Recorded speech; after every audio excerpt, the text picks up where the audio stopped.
বুড়িগঙ্গা নদী ঢাকার একটি ঐতিহাসিক নদী। 400 বছরেরও বেশি সময় আগে এই নদীর তীরে কেন্দ্র করেই ঢাকা শহর গড়ে ওঠে। প্রাচীনকালে গঙ্গা নদীর একটি ধারা প্রবাহিত হতো বঙ্গোপসাগরে। ধারাটির পথ পরিবর্তনের ফলে নাম হয় বুড়িগঙ্গা। এটি মূলত ধলেশ্বরী নদীর উপরই শাখা বা উপনদী বলতে পারেন। নদীটির গড় প্রস্থ প্রায় 302 মিটার, দৈর্ঘ্য 27 কিলোমিটার। বুড়িগঙ্গা ঢাকার প্রধান বাণিজ্য পথ, গভীরতা 10 থেকে 18 মিটার। ব্রহ্মপুত্র আর শীতলক্ষ্যার পানি একসাথে স্রোতে মিশে সৃষ্টি হয়েছিল এই বুড়িগঙ্গা। তখন ঢাকাকে দেখতে পুরো শহরের মতো দেখা যেত, তবে বর্তমানে পানি প্রবাহের পরিমাণ প্রায় অর্ধেক নেমে এসেছে। আপনারা সাথে থাকুন, দেখতে থাকুন ভিডিওটি। Buriganga river, so let's go.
পাড়ে পৌঁছে গেছি, এখন ওপর থেকে বুড়িগঙ্গার ভিউ দেখবেন, সাথে থাকুন।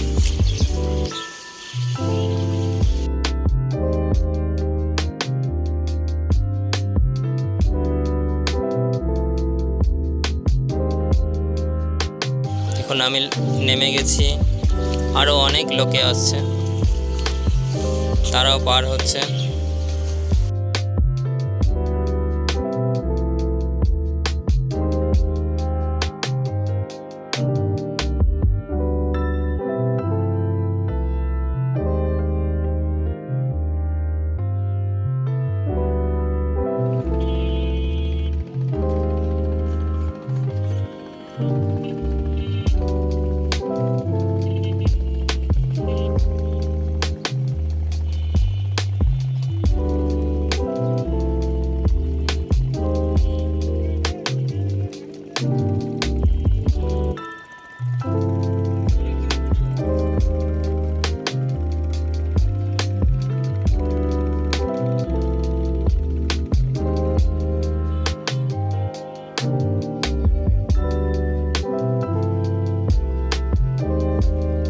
এই হচ্ছে আমাদের পুরো বুড়িগঙ্গা রিভার পয়েন্ট ভিউ।